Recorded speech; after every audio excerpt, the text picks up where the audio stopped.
সে আল্লাহ তাআলার নাফরমানির মধ্যে লিপ্ত হবে না। আর যে ব্যক্তির কাছে ইলম নাই, যে ব্যক্তির কাছে কোরআনের ইলম নাই, হাদিসের ইলম নাই, তাকে শয়তানের ধোঁকা দিয়া গুনাহের কাজের মধ্যে খুব তাড়াতাড়ি ফেলতে পারে।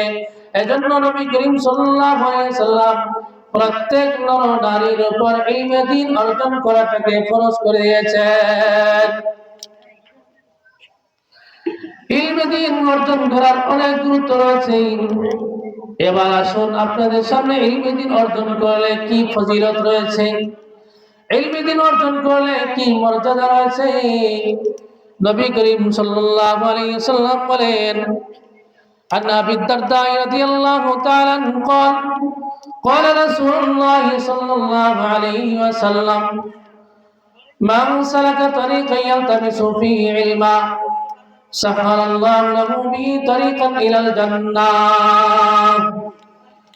নবী করিম সাল্লাল্লাহু আলাইহি ওয়াসাল্লাম বলেন, যে ব্যক্তি ইলমে দ্বীন অর্জন করার জন্য ঘর থেকে বের হইল, যে ব্যক্তি ইলমে দ্বীন অর্জন করার জন্য ঘর থেকে বের হইল, আল্লাহ তাআলা তাকে জান্নাতে যাওয়ার রাস্তাটা সহজ করিয়া দেন।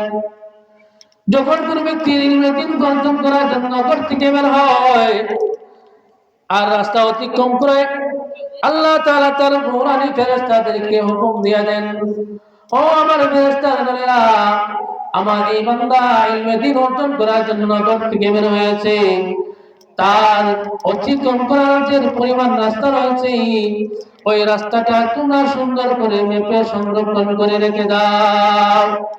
কাল কিয়ামতের ময়দানে ওই বান্দা যখন জান্নাতে যাইবে, আল্লাহ রাব্বুল আলামিন তাকে ওই পরিমাণ রাস্তা সংক্ষিপ্ত করিয়া জান্নাতে যাওয়ার রাস্তাটা সহজ করিয়া দিবে। শুধু তাই নয়, নবী করিম সাল্লাল্লাহু আলাইহি ওয়াসাল্লাম বলেন, ওয়া ইন্নাল মালাইকাতা লাতাদউ আজনিয়াতাহা রাদিয়াল তালিবিল ইলম। শুধু তাই নয়, একজন তালিবে ইলমের ইলমের সন্তুষ্টি অর্জন করার জন্য আল্লাহ পাক রব্বুল আলামিনের নূরানী ফেরেশতারা তাদের নূরের ডানা বিছাইয়া দেয়। সুবহানাল্লাহ। শুধু তাই নয়, নবী করিম সাল্লাল্লাহু আলাইহি ওয়াসাল্লাম বলেন, ওয়া ইন্নাল আলিমা লিয়াস্তাগফিরু মান ফিস সামাওয়াতি ওয়া মান ফিল আরদ। শুধু তাই নয়, তালিবে ইলমদের জন্য, উলামায়ে কেরামদের জন্য আসমান এবং জমিনের মধ্যে যা কিছু আছে সকলেই তাদের মাগফিরাতের দোয়া করতে থাকে। হাত্তাল ঈতানা ফিল মা, এমনকি সমুদ্রের মাছ পর্যন্ত তাদের জন্য দোয়া করতে থাকে। যারা ইলমে দ্বীন অর্জন করে তাদের জন্য নূরের ফেরেশতারা ডানা বিছাইয়া দেয় তার সম্মানার্থে, তাদের সন্তুষ্টি অর্জন করার জন্য।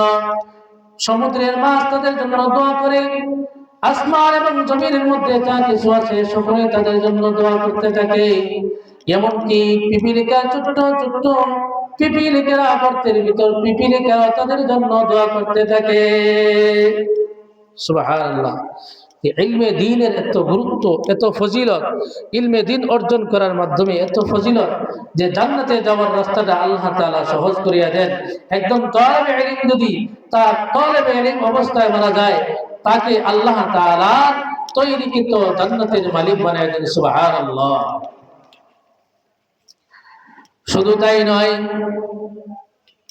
যদি কোনো ব্যক্তি ইলমে দ্বীন অর্জন করে, হাফেজ হয়, কোরআনকে আঁকড়ে ধরে, কোরআনকে তার সিনার মধ্যে আঁকড়ে ধরে, কোরআনকে সিনার মধ্যে আঁকড়ে ধরিয়া কোরআন অনুযায়ী তার জীবন যাপন করে, কোরআন অনুযায়ী যদি কোনো ব্যক্তি আমল করতে পারে, আল্লাহ নবী সাল্লাল্লাহু আলাইহি ওয়াসাল্লাম বলেন, ওই ব্যক্তি তো জান্নাতে যাবেই, তার পরিবারের আরো 10 জন জাহান্নামী ব্যক্তিকে সুপারিশ করিয়া জান্নাতে নিয়ে যাইবে। যেমন নবী করিম সাল্লাল্লাহু আলাইহি ওয়াসাল্লাম বলেন, মা ক্বারাল কুরআন ফাস্তাযহারাহু ফাহাল্লা হালালাহু ওয়া হাররামা হারামাহু আদখালাহু আল্লাহুল জান্নাহ وشفعه في عشرة من أهل بيته